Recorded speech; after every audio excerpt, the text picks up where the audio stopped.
Thank you, Johan, for this kind introduction. It's my pleasure to present the views of people living with rare disease and their families on newborn screening.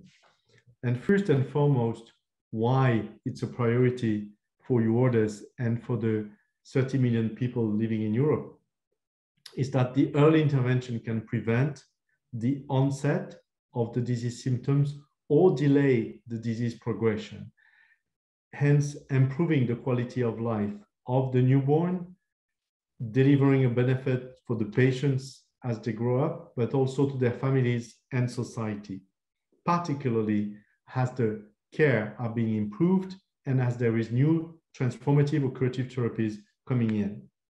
My second message is to say that we've developed 11 key principles on newborn screening, which were based on a thorough consultation process for about 1 year, involving experts, stakeholders, but also our national alliances in the countries across Europe, the European or international federations, and a large consultation of our members.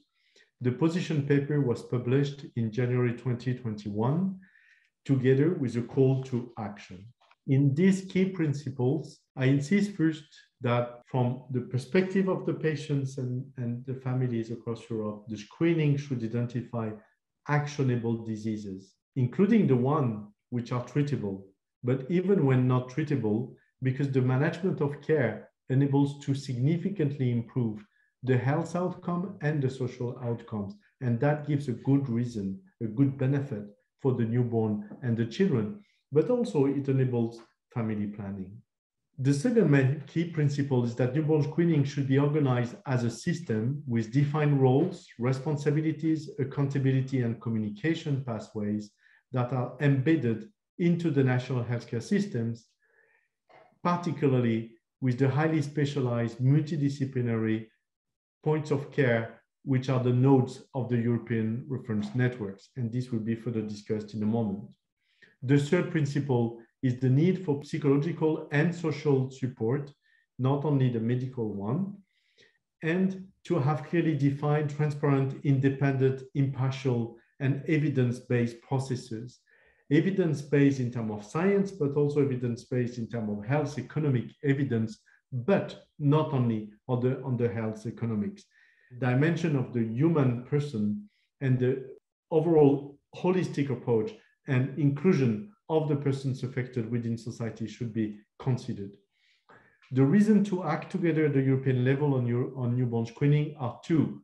One is the European-wide standards. It's a good reason to work together. The timing, the sample collection methods, the follow-up, the information shared with parents in order to guarantee uniformity and the quality throughout the process and across Europe, but also to create these national biobanks in bringing things at scale so that we can go and move toward big data based on a larger pool of blood samples.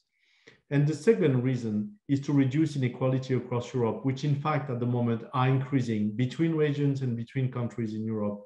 So we need to work now on this reduction. The call to action is first to call the European Commission to support an expert forum. We need to sustain the momentum from the workshop today under the Slovenian EU Presidency and bring together experts, stakeholders, and member state representatives to continue that dialogue and to discuss the best possible approaches. So an expert forum could be within the EU Health Forum, or could be at the GRC, or any other options that the Commission and member states will think fit for purpose. But our second part of the call to action is to call to the steering group of promotion and prevention, the SGPP. Italy has been considering in the last 6 months to trigger the process at the SGPP to bring newborn screening as a leader of good practice. But Italy needs to see the desire of other member states to support them and to encourage them and to partner with them to work on these possible best practices. So today we encourage you as member state representative to join Italy and invite Italy to take that leadership. Today it's Italy which has the most newborn screening diseases being screened, but there is other member states with significant experience or which are reviewing their strategy at the moment. And if they could join forces, that would be fantastic. And with that, it goes with the preparation of the work program of EU for Health by the European Commission. And it would be nice to have the translation of these efforts based on an expert forum discussion, based on this GPP initiative, then to translate that into the work program 2023 with the appropriate financial instruments in order to enable this collaboration on best practices between some member states and be able after that to scale it up at the broader European level. I thank you very much for your attention. And with that, I would like to hand over to Professor Maurizio Scarpa, who will discuss the European Funds networks and newborn screening. Thank you.